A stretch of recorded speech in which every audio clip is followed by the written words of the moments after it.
Assalamualaikum warahmatullahi wabarakatuh. Berjumpa kembali dengan saya Bapak Endang dalam pelajaran Bahasa Indonesia kelas 7 SMP. Kita masuk pada pembelajaran bab 4, yaitu menjadi ilmuwan muda. Pada pertemuan ini merupakan pertemuan kedua, yaitu bagaimana menelaah struktur dan kebahasaan dari teks laporan hasil observasi.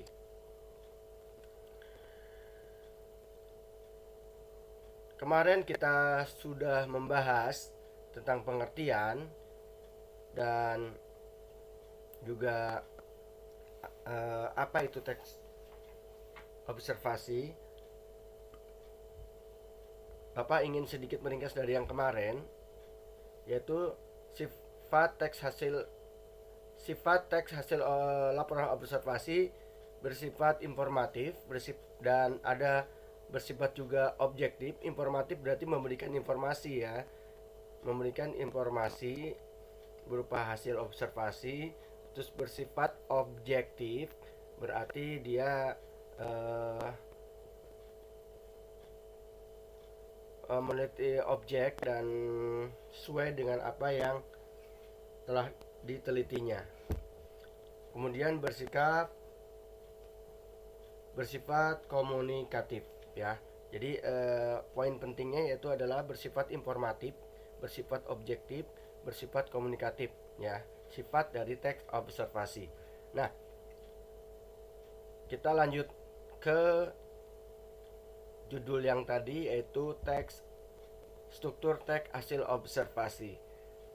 Pada dasarnya, struktur teks hasil observasi itu hanya ada dua bagian, ya. Pertama, bagian umum. Bagian umum maksudnya adalah bagian yang menggambarkan gambaran secara umum tentang objek yang diamati. Ini hampir sama dengan teks narasi, ya, deskripsi. Kemudian ada deskripsi bagian. Nah, bagian dari deskripsi bagian ini berisi gambaran atau penjelasan terperinci tentang bagian objek yang diamati. Jadi kalau yang pertama adalah gambaran umum secara umum, kemudian dirinci dalam deskripsi bagian. Untuk selanjutnya yaitu deskripsi manfaat. Ini merupakan bagian yang menjelaskan tentang manfaat objek yang diamati. Nah, dari struktur Bapak jelaskan tadi, jadi cuma 3, ya, insya Allah mudah untuk dihafal. Pertama, deskripsi umum. Kedua, deskripsi bagian. Ketiga, deskripsi manfaat. Deskripsi umum menggambarkan secara umum tentang objek yang akan diamati. Deskripsi bagian merinci atau menggambarkan secara rinci tentang objek yang diamati. Kalau dari segi manfaat, memberikan penjelasan tentang manfaat objek yang diamati. Nah, Bapak akan memberikan contoh, yaitu teman-teman sekalian, struktur laporan teks observasi. Bapak ambil fotonya dari buku biar memudahkan untuk belajar. Judulnya yaitu pupuk organik, ya. Di buku kalian ada, yaitu pupuk organik judulnya. Bagaimana kita coba lihat deskripsi umum. Pupuk organik merupakan pupuk yang sebagian atau seluruhnya berasal dari tanaman dan hewan yang telah melalui proses rekayasa. Teknologi pupuk organik berkembang pesat di masa ini. Perkembangan ini tak lepas dari dampak pemakaian pupuk kimia yang menimbulkan berbagai masalah, mulai dari rusaknya ekosistem, hilangnya kesuburan tanah, dan masalah kesehatan, hingga masalah ketergantungan petani terhadap pupuk. Ini diskusi umumnya tentang pupuk organik. Ini pengamatan secara umum. Nah, ini biasanya diskusi umum itu pembukaan ya. Di sini disebutkan apa itu pupuk organik, ya, dijelaskan dulu. Terus bagaimana teknologinya yang berkembang dan mengapa di orang lebih suka memilih pupuk organik, ya. Ada seperti itu, ya. Jadi biasa apa itu pupuk organik pertama, yang kedua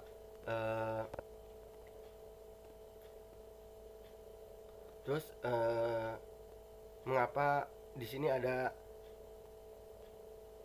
perkembangan teknologi pupuk organik, kemudian terus mengapa pupuk organik itu disukai oleh banyak orang ya.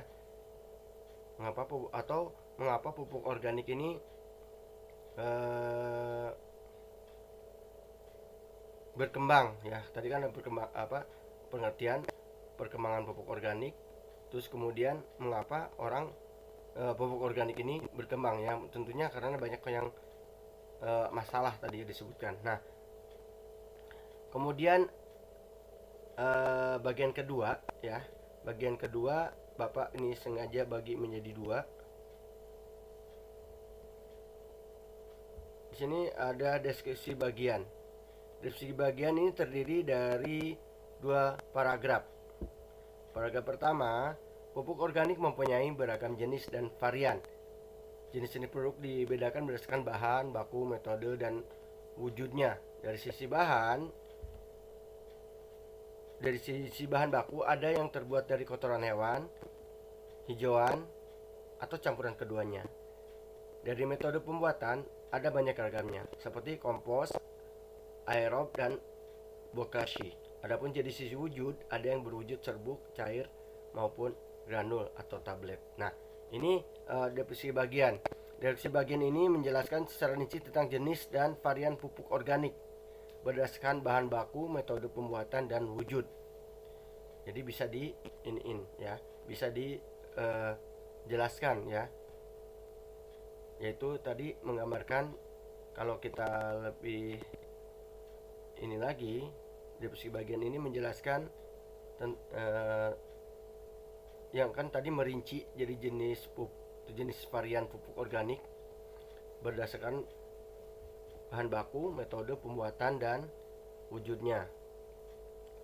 Kemudian dari paragraf kedua, dari sisi lingkungan dan ekosistem, pupuk organik memicu perkembangan organisme tanah. Tanah yang kaya akan organisme sanggup memberikan nutrisi secara keterlanjutan. Hal itu bisa terjadi karena aktivitas organisme tanah akan menguraikan sejumlah nutrisi penting bagi tanaman. Nah, itu ya. Jadi kalau ini lebih merinci ya, ada dua paragraf di sini. Kalau deskripsi bagian biasanya mungkin bisa lebih dari 1, 2, atau 3 ya, tergantung dari pemaparannya. Kemudian deskripsi manfaat, kita baca dulu. Dilihat dari sisi kesehatan, pupuk organik lebih menyehatkan bagi manusia karena tersusun dari bahan-bahan organik yang sama dengan tubuh manusia. Bahan organik dapat berbentuk padat atau cair yang digunakan untuk menyuplai bahan organik guna memperbaiki sifat fisik, kimia, dan biologi tanah.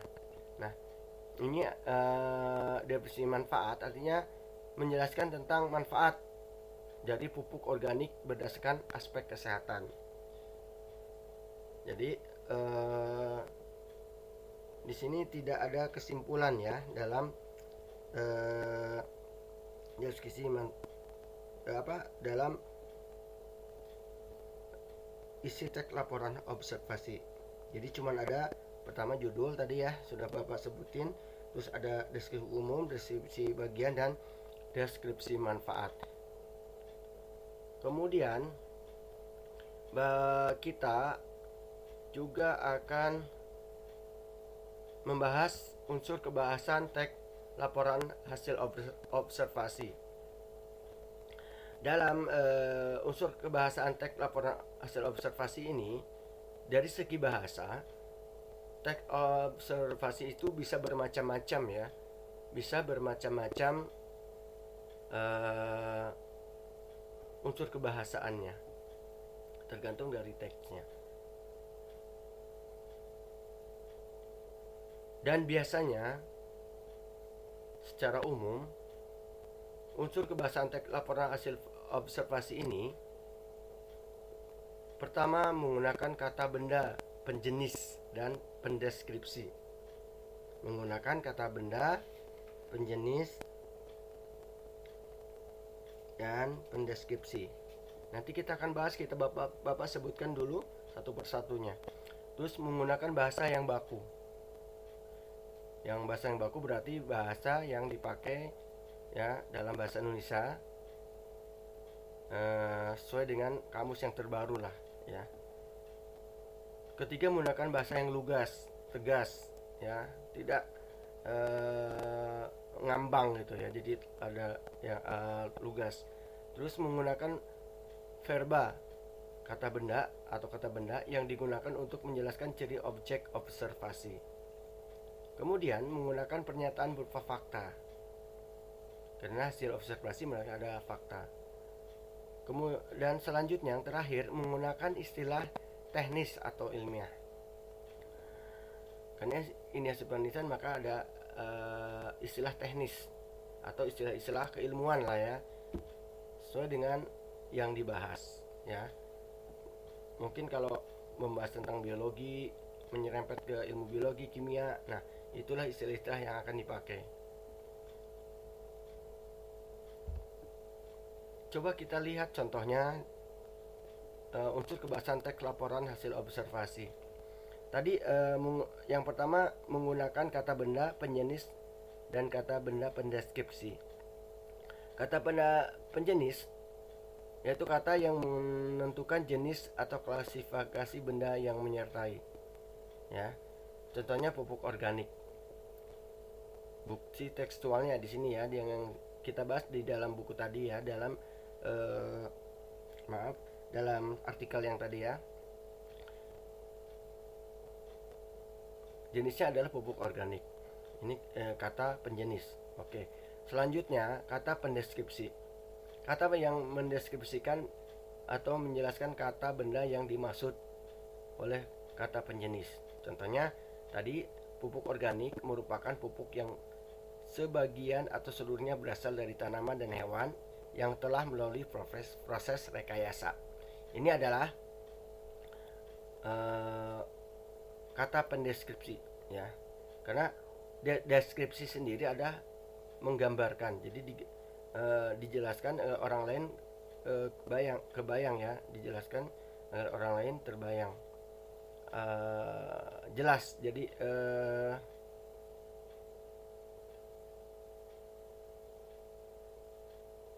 tahu, jadi orang lain setelah dideskripsikan tahu, oh iya gitu maksudnya gitu ya.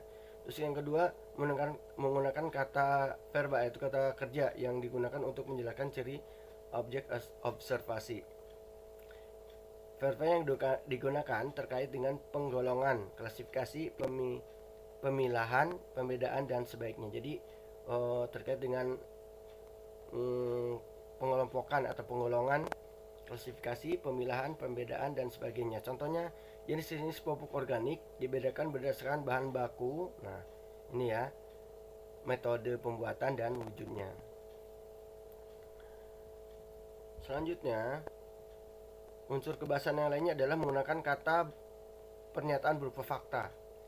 Teks hasil observasi disusun berdasarkan pengamatan yang bersumber dari fakta. Contohnya, dari sisi bahan baku ada yang terbuat dari kotoran hewan, hijauan, atau campuran keduanya. Ini tentunya bukan mengada-gada tetapi sesuai dengan fakta ya. Terus dari metode pembuatannya cenah ya, ada yang ragamnya seperti kompos, aerob dan bokashi. Ini sesuai dengan fakta keilmuan tentunya ya. Dari sisi wujud ada yang berwujud serbuk, cair maupun granul.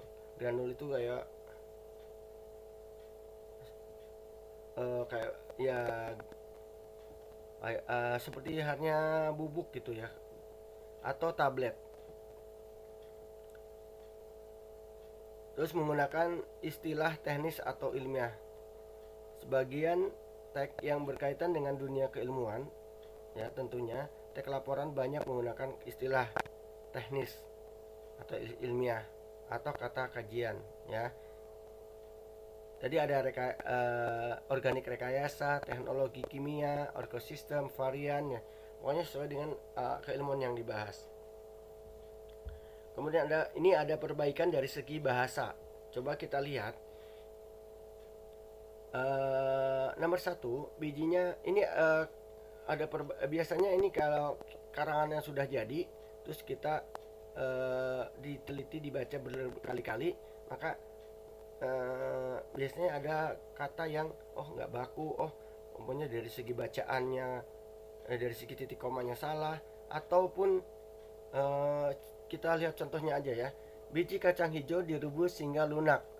Bijinya kacang hijau direbus hingga lunak dan dimakan sebagai bubur atau dimakan langsung.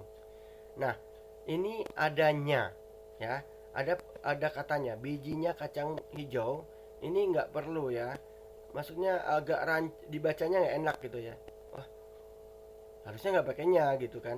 Biji kacang hijau direbus hingga lunak dan dimakan sebagai bubur atau dimakan secara langsung. Nah, ini keterangannya bisa dilihat tadi ya. Contoh yang kedua, biji matang yang digerus dan dijadikan sebagai isi onde-onde, bakpao atau gandas dan turi. Nah, kita lihat kata-kata rincian harus dipisahkan dengan tanda koma tuh. Jadi harusnya tadi komanya tidak tepat gitu ya. Mungkin ada kurang juga. Biji matang yang digerus dan dijadikan sebagai isi onde-onde, koma, bakpao, koma. Nah, tadi di bakpaonya nggak ada koma ya, atau gendas turi. Nah, kemudian kecambah daripada kacang hijau menjadi sayuran yang umum dimakan di kawasan Asia Timur dan Asia Tenggara dan dikenal dengan toge. Di sini ada kata daripada. Nah, kata daripada itu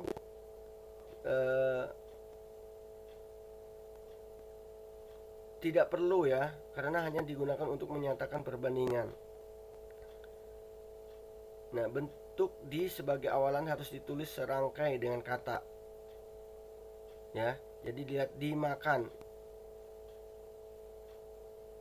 Bukan dimakan. Jadi harus dirangkai, satu rangkai ya.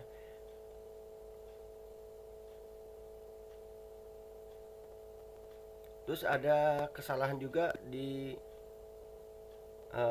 huruf tadi ya, huruf kapitalnya, penggunaan huruf kapital. Jadi harus sesuai dengan bahasa yang baku ya. Bahasa yang baku yang digunakan dalam bahasa Indonesia, karena tulisan ini dalam bentuk tulisan bahasa Indonesia. Nah, ini contoh dari perbaikan tadi ya. Tadi ada yang tambahannya yang nggak perlu dibuang, kemudian ada tanda koma, aturannya sesuai dengan bahasa Indonesia, ternyata di situ ada yang kurang, terus dibetulkan kembali ya, diperbaiki. Kemudian ada kata yang tidak perlu ya, daripada atau nggak cocok lah sebenarnya kalau sehari-hari mungkin cocok, tapi dalam tulisan itu tidak istilahnya tidak perlu atau nggak sesuai ya, tidak sesuai ya. Terus ada tadi ada dimakan, tadi harusnya disatuin ternyata. Nah, seperti itu. Jadi ada aturan-aturan dalam bahasa yang tidak cocok ya dalam, atau tidak baku dalam membuat tulisan itu harus diperbaiki, ada perbaikan. Biasanya kalau di kampus-kampus gitu ada apa namanya, menulis skripsi itu sangat kalau dosennya itu biasanya akan meneliti dari segi tulisan juga, bukan cuman dari sumbernya dari mana, eh, metodenya udah benar atau salah, tetapi juga dari tulisan ini kok ada kata ini ya, ini ada penyebutannya ini terlalu banyak, atau komanya mana ini ya, secara keterkaitan paragrafnya juga harus diteliti. Nah, kalau kalian belajar bahasa Indonesia dengan baik dan benar, banyak latihan tentu merupakan bekal terbaik bagi kalian ya. Nanti suatu saat nanti kalian kuliah, suatu saat nanti kalian jadi ilmuwan, kalian akan menulis seperti ini ya. Kalian akan menulis hasil laporan observasi, atau uh, ketika penulisan skripsi kalian jadi tidak banyak salah karena sudah biasa menulis, sudah biasa melakukan perbaikan. Misalnya kalian membuat artikel, kalian dibaca lagi, oh iya ada yang salah. Nah, demikian pertemuan ini. Tetap jaga kesehatan ya, tetap semangat, dan tentunya Bapak selalu mengingatkan, biasakan untuk membantu orang tua di rumah ya, agar tahu bagaimana kerja, dan tentunya sebagai anak soleh harus eh, berbakti kepada orang tua. Demikian. Assalamualaikum dari Bapak. Assalamualaikum warahmatullahi wabarakatuh.